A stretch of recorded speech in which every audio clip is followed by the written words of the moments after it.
we're going to talk about the 3 most common spots to get a cavity on your tooth.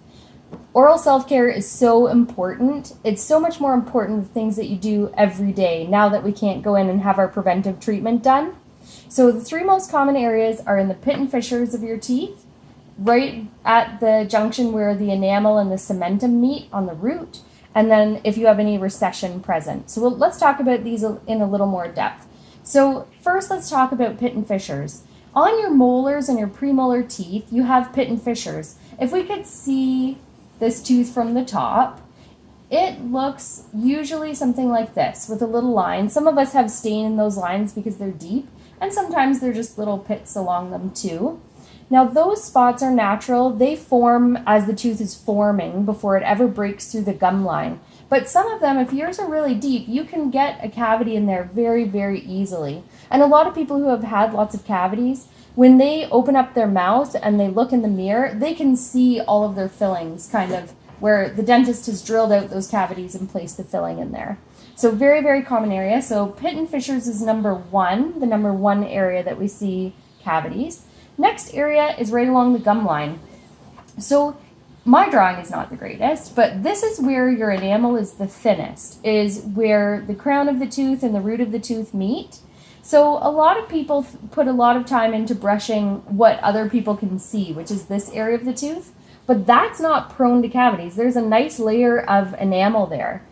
What is more prone to cavities is this junction where the enamel gets thin, and cementum is a little softer than enamel as well. So you want to make sure that you're doing a good job taking care of that junction and keeping the gum line clean without over brushing. This is where a soft or super soft toothbrush becomes very important. And then the other is recession. So if you haven't tuned in to the last couple of videos, recession is where normally your gum tissue should sit right around where the crown of the tooth and the root of the tooth meet. And if you have recession, what that means is you've had damage to the gum tissue in some form, and now your gum tissue is below, and some of the root surface is exposed. And that root surface is not covered in enamel, so it is softer than enamel.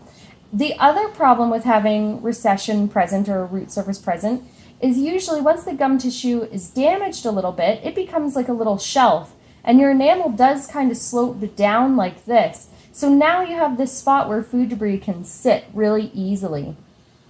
So that becomes a really common spot, and especially if you don't have much saliva flow, this area can be really detrimental. So cleaning these areas is so important.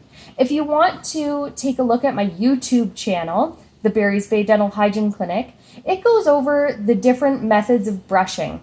So your adult manual method, Sonicare brushing, and the Oral-B power toothbrush. And you can watch just a quick minute to 2 minute video of how to be brushing properly with those different brushes. I hope this helps.